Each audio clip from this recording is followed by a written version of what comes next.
Nijuze kivuli cha amani.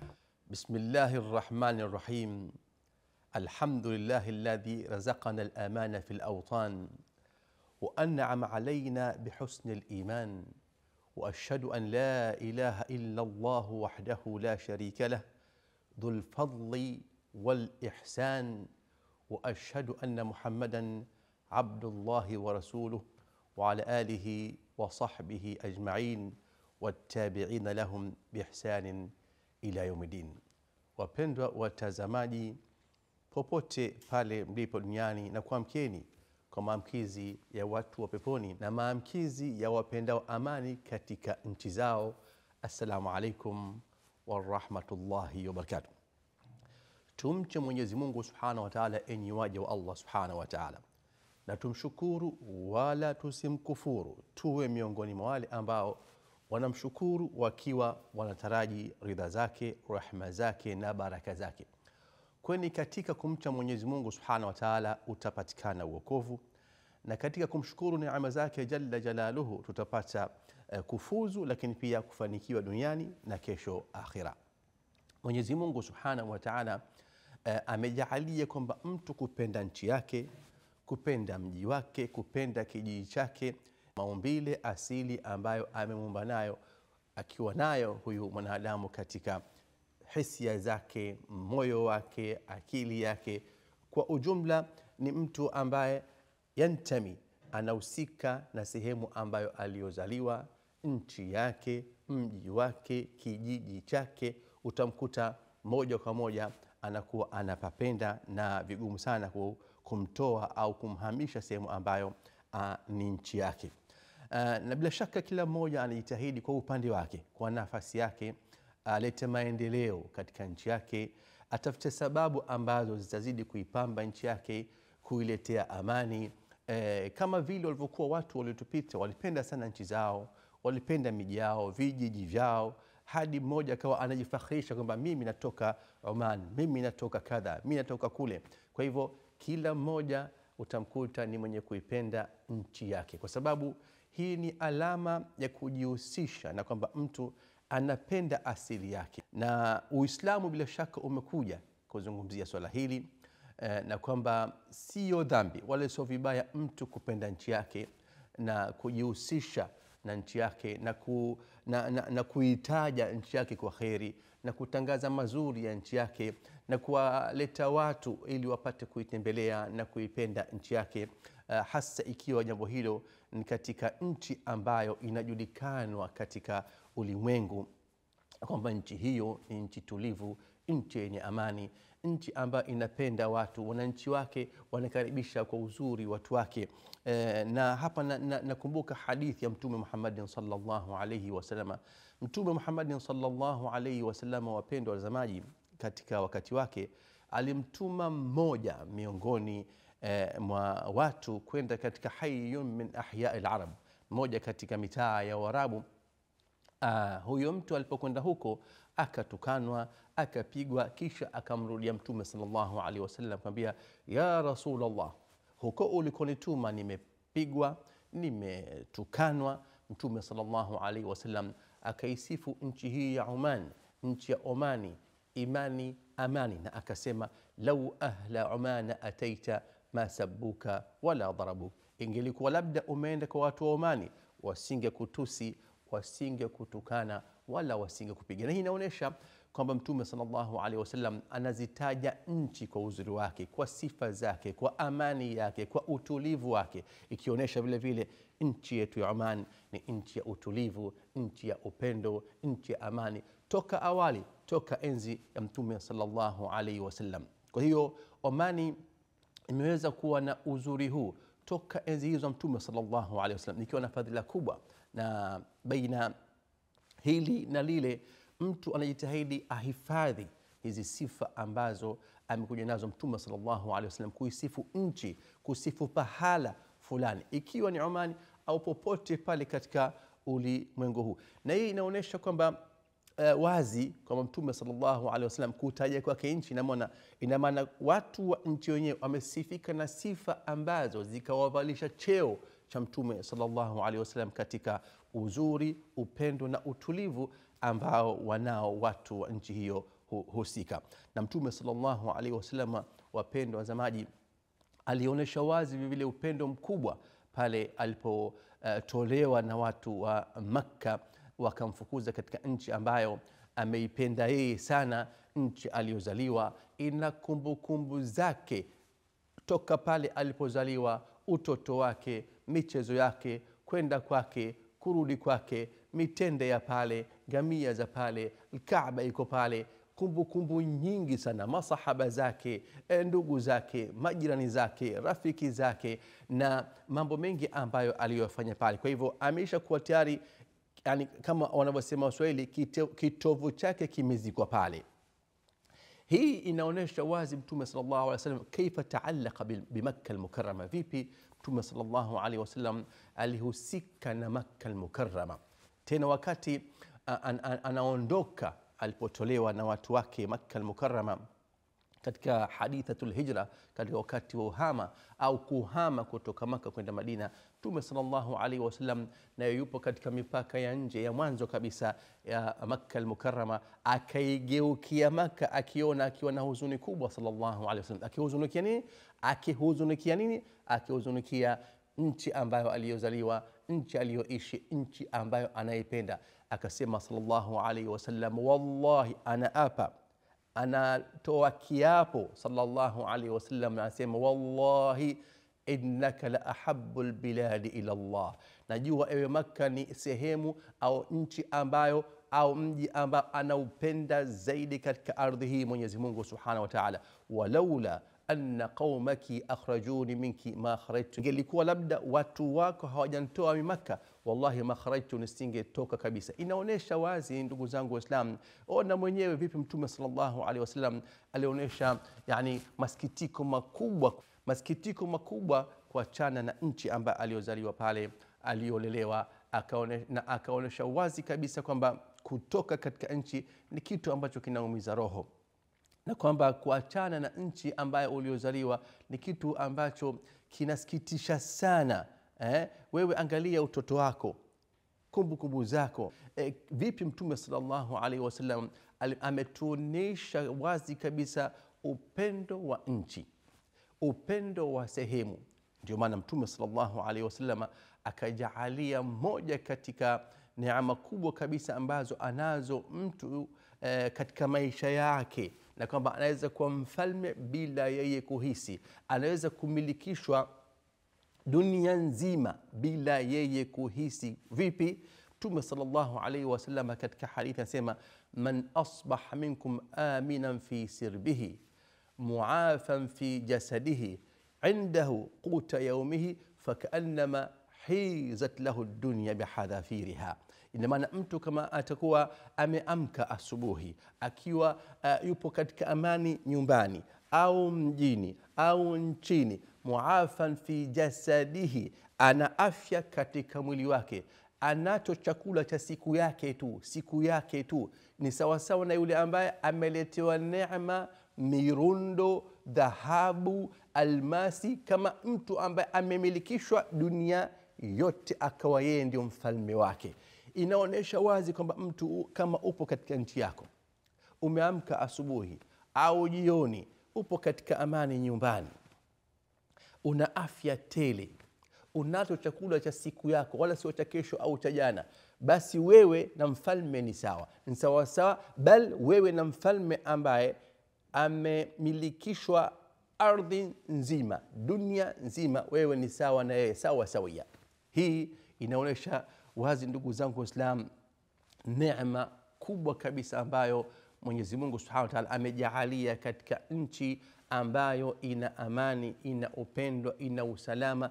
Tusiharibu amani, tusiharibu upendo, tusiharibu neema na fadhila na ujenzi mkubwa ambao umefanywa na serikali zetu katika nchi zetu. Na hii ndugu zangu Waislamu inaonesha vile vile kwamba Uislamu umezingatia swala la fitra, maumbile asili, lakini pia ikaliweka hili jambo katika fremu sahihi bila kuwa na jazba, bila yani kufika katika hali ya kukataa neema za Allah subhanahu wa ta'ala au kuzikufuru ndani ya nchi.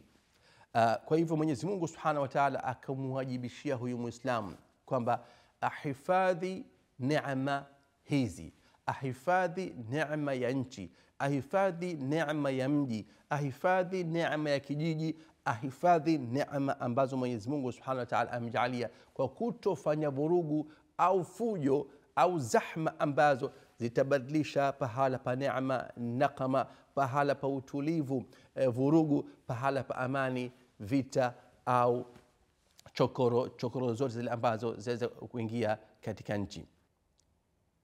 Kwa hivyo ajitahidi yeye mwenyewe an yakuna amiran lihadha alwatan, ajitahidi ashiriki katika ujenzi wa nchi, kila mmoja kwa nafasi yake, kila mmoja kwa nafasi yake. Allah mtukufu katika Qur'an anasema la in shakartum la azidannakum. Allah mtukufu anasema wa qul i'malu fasayara Allahu amalakum wa rasuluhu wal mu'minun. Asema fanyeni, Mwenyezi Mungu subhanahu wa ta'ala ataziona amali zenu na mtume wake na waumini. Vile vile mpendo za watu, ukigeukia jambo lingine, Mwenyezi Mungu subhanahu wa ta'ala amewajibishia watu kubaki katika nchi zao, bali wao ila kama watakuwa wanatafuta riziki ambazo wanaweza kuzipata bora zaidi katika nchi nyingine. Lakini watoto wa nchi, wananchi wa nchi, hao wajitahidi sana kuihami, kuilinda na kuikinga, kuilinda na kuikinga mbele ya hatari zote zile ambazo zinaweza kutokea. Bal Uislamu, ndugu zangu Waislamu, umejaalia kwamba kutetea nchi, kuilinda nchi ni jambo ambalo Muislamu yatakarabu ila Allah subhanahu wa ta'ala, ni kama ibada ambayo mtu anajikurubisha kwa Mwenyezi Mungu subhanahu wa ta'ala kupitia ibada hiyo. Nijuze kivuli cha amani. Kwa hivyo kuilinda na kuikinga nchi dhidi ya maadui au fitna mbalimbali, hiyo ni moja katika sifa njema ambazo anaweza kusifika nazo ikiwa ni mwananchi au mtu yote ambaye yupo katika nchi husika, ikiwa huyo ni mwananchi au mgeni ambaye yupo hapo. Bal Uislamu unamtaka Muislamu awe anailinda dhidi ya maadui. Allah mtukufu anatuambia wa'iddu lahum mastata'tum min quwwa, na waandalieni mtakachokiweza katika nguvu ya kuweza kulinda mipaka ya nchi, nguvu ya kuweza kuleta amani katika nchi, nguvu ya kuweza kuogopesha, kuwatisha, kuwahofisha maadui ambao wanaweza kuhujumu nchi. Na hata wanaoshughulika katika swala la kulinda na kukesha kwa ajili ya kuilinda nchi wapo katika ibada njema kabisa. Mtume Muhammadin sallallahu alayhi wasallam asema ainani la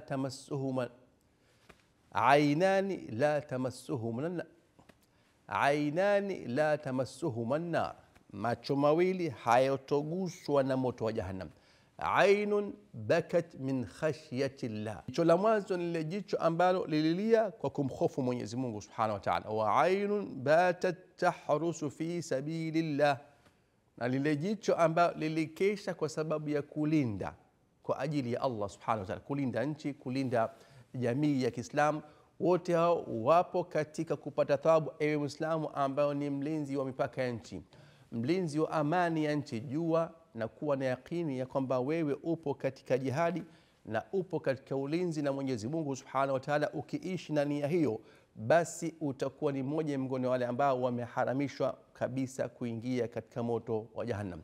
Mwenyezi Mungu subhanahu wa ta'ala kajalia kwamba yule ambaye anayelinda nchi apata ujira na zawadi kubwa kabisa, ni sawa sawa na wale ambao watakaofunikwa na kimvuli cha Allah katika siku ambayo hakuna kimvuli kama chake, kama yule ambaye atakayelia kwa ajili ya Allah subhanahu wa ta'ala.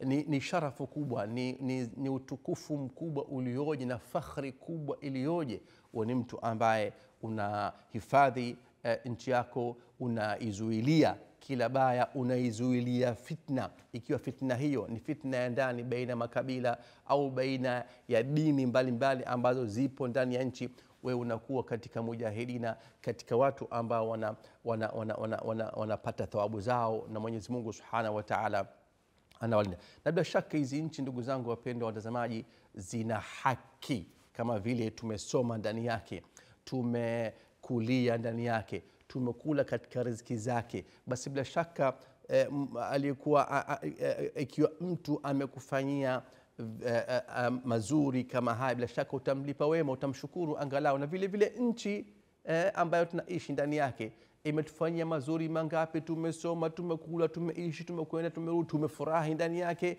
tumeishi na vipenzi vyetu. Bila shaka itakuwa nchi ina haki. Kwa hivyo lazima tuilipe nchi haki kwa haki njema zaidi, tuilipe upendo ambao imetufanyia kwa upendo mkubwa zaidi. Kama vile kila mmoja katika upande wake na jina lake na nafasi yake ajitahidi katika nafsi yake. Shekhe katika mimbari yake atetee, aisifu usafi, aisifu nchi yake, afanye kazi kiufanisi katika mimbari yake, wala asiwe mwenye fitna ya kuleta chokoro baina wananchi au kuleta ugomvi baina ya makabila, ugomvi baina wanadini mbalimbali. Bali khutba zake ziwe zinaleta upendo na umoja katika nchi husika, ikiwa ni Omani au nchi yote ile duniani. Na bila shaka mwalimu katika nafasi yake, tabibu au daktari katika nafasi yake, kila mmoja aite ikhlasi katika kuhakikisha kwamba amani inaletwa katika nchi, wala usiwe wewe ndio sababu ya kuleta cheche za ugomvi katika nchi. Bal hata mkulima katika shamba lake vile vile aishi akiwa anajua kwamba mimi sababu ya kuendeleza nchi yangu. Mwalimu shuleni anaendeleza au anashiriki katika kupanda upendo kabla kupanda mazao, kupanda elimu katika nyoyo za wanafunzi. Bila shaka hili leta athari kubwa, sababu pahala pa amani ni vurugu, na ikifika vurugu basi hatosalimika aliyoleta vurugu mwenyewe kwanza, aliyoleta fitna kwanza, na atakuwa sababu ya nchi nzima kuleta vurugu na kuleta chokoro ambazo hakuna anaweza kustahimili. Angalia duniani leo nchi mbalimbali ambazo leo zinaishi njaa, zinaishi katika vita, zinaishi katika tafash na maafa ya kila aina. Ukiwa katika nchi ambayo Mwenyezi Mungu Subhanahu wa Ta'ala ameipa amani, hifadhi amani, nazuia fitna zozote zile ambazo zikiwa zinatoka nje ya nchi au ndani ya nchi, bila shaka utakuwa umeshiriki katika kuhakikisha kwamba umeleta amani katika nchi, au unaifanya ile amani ni amani endelevu. Kila mmoja katika nchi afanye kazi kwa hali ya ufanisi kabisa, kama vile alivyosema Mtume sallallahu alaihi wasallam,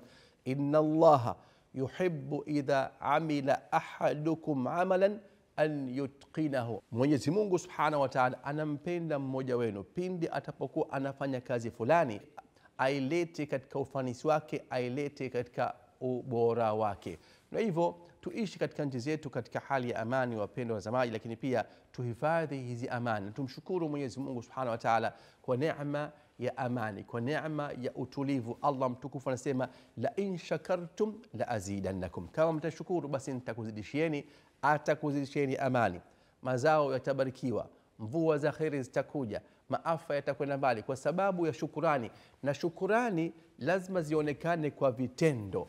Kila mmoja ni mas'ul, ataulizwa na Allah Subhanahu wa Ta'ala alikuwa sababu ya kuendeleza amani, utulivu na upendo katika nchi, au alikuwa sababu ya fitna au kuleta chokoro katika nchi. Sisi tuna katika nchi yetu, hasa nchi ya Omani, alhamdulillah, Mwenyezi Mungu Subhanahu wa Ta'ala ametujalia amani, ametujalia uongozi bora ambao unazingatia masuala ya kuleta amani ndani ya nchi. Na kila nchi Mwenyezi Mungu Subhanahu wa Ta'ala aliyojalia kama kuna amani, basi hiyo ni neema kubwa kabisa ambayo hatakiwi, hapaswi mtu yote yule kuivuruga neema hii, kwa sababu atakuwa musaal amama Allah Subhanahu wa Ta'ala. Ataulizwa siku ya Kiyama, kwa nini ulikuwa sababu ya mauaji? Kwa nini? Kwa sababu ya vurugu katika nchi ambayo ilikuwa na amani, miaka na miaka inaishi katika amani. Kwa nini wewe ulisababisha ubaya huu na ukaleta vurugu katika nchi? Lakini pia jambo la mwisho kumalizia, tujitahidi nchi zetu, wakija watu tujitahidi nchi zetu hizi wakija watu kuja kutembelea, basi wawe na hamu ya kuja mara baada ya mara, na muhifadhi sifa ambazo zinazungumzwa na watu wa nje, sifa za Omani kila pahala. Omani, imani, amani. Kila mmoja anayekuja hapa anatamani kurudi tena.